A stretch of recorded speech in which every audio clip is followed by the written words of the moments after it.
Bonjour, bienvenue sur cette nouvelle vidéo de la formation BigIP Configuration et Administration. Dans cette vidéo, on va voir l'architecture Full Proxy, qui est une notion fondamentale de F5 BigIP qu'il va falloir comprendre parce que plusieurs fonctionnalités de F5 BigIP se basent sur cette notion de Full Proxy.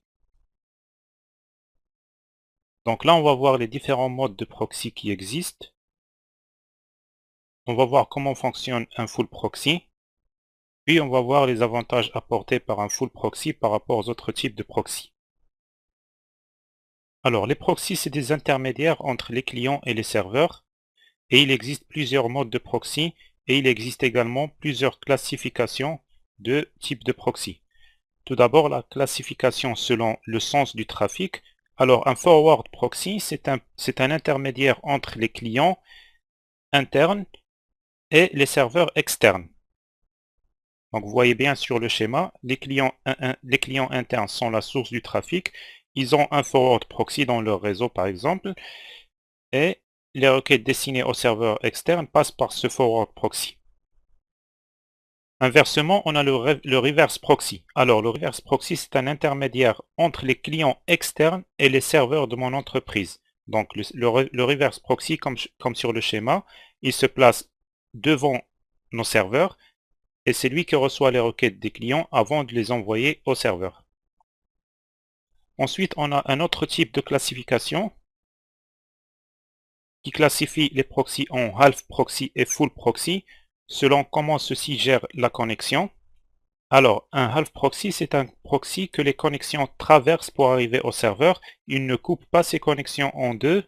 Donc, à part pour certains proxys, la connexion initiale pour faire quelques vérifications, mais sinon, il est l'intermédiaire pour les clients et il envoie les requêtes clients directement vers le serveur. Il agit notamment sur les couches OSI jusqu'aux couches 3 et 4, donc il ne peut pas aller au-dessus, donc il est limité en fonctionnalité. Couche 3 et 4, donc il peut faire entre autres de la modification d'adresse IP et de port, mais pas plus, généralement. Ensuite, on a le full proxy qui apporte ce qui manque au half proxy, notamment la gestion des connexions jusqu'à la couche 7. Donc pour faire cela, il coupe la connexion en deux. Donc je veux que vous imaginiez le modèle OSI en 7 couches. Donc le full proxy, il a une pile protocolaire jusqu'à la couche 7 côté client et une autre pile côté serveur. Qu'est-ce que cela veut dire? Cela veut dire qu'il y a deux connexions. D'un côté client, le full proxy, il est le serveur de ses clients. C'est là où s'arrêtent les connexions. Et côté serveur, c'est une nouvelle connexion qui est initiée. Et le full proxy est client vis-à-vis des serveurs. Donc, on va voir cela tout de suite, comment ça se passe.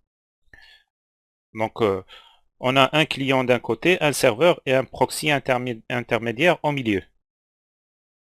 Donc, le TCP Three-Way Handshake, c'est le proxy qui le gère vis-à-vis du client. Le client, il envoie une demande HTTP par exemple. Qu'est-ce qu'il va faire là, le proxy? Il va ouvrir une nouvelle connexion totalement indépendante de la connexion côté client. Puis, il va envoyer la requête, il va obtenir la réponse du serveur et il va envoyer la réponse au client. Donc là, comme vous voyez, le full proxy, il monte jusqu'à la couche applicative, donc il peut apporter plusieurs avantages vis-à-vis du half proxy qui n'agit que jusqu'aux couches 3 et 4. Ces avantages apportés par le full proxy, on va les voir tout de suite. Tout d'abord, la visibilité et le contrôle total du trafic. Donc, comme on a vu précédemment, il monte jusqu'à la couche 7. Ça veut dire qu'il comprend toute la pile protocolaire, contrairement au half proxy qui ne comprend qu'un peu plus que la moitié de la couche OSI en 7 couches. On a également l'optimisation TCP.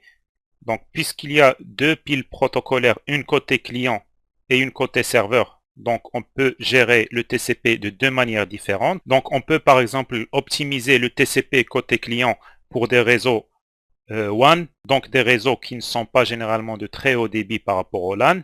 Et côté serveur, on peut optimiser les connexions TCP.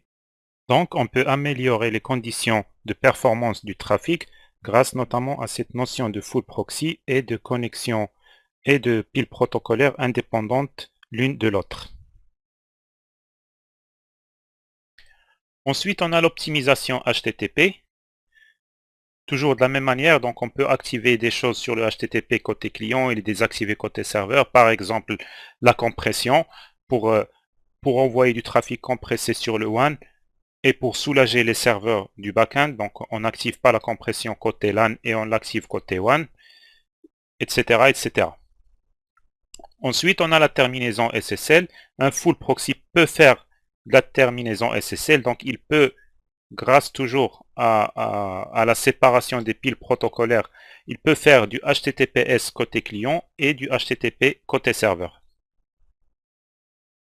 Donc voilà, c'est terminé pour notre vidéo d'aujourd'hui. Le mode full proxy ou l'architecture full proxy, c'est l'architecture qui apporte le plus de fonctionnalités.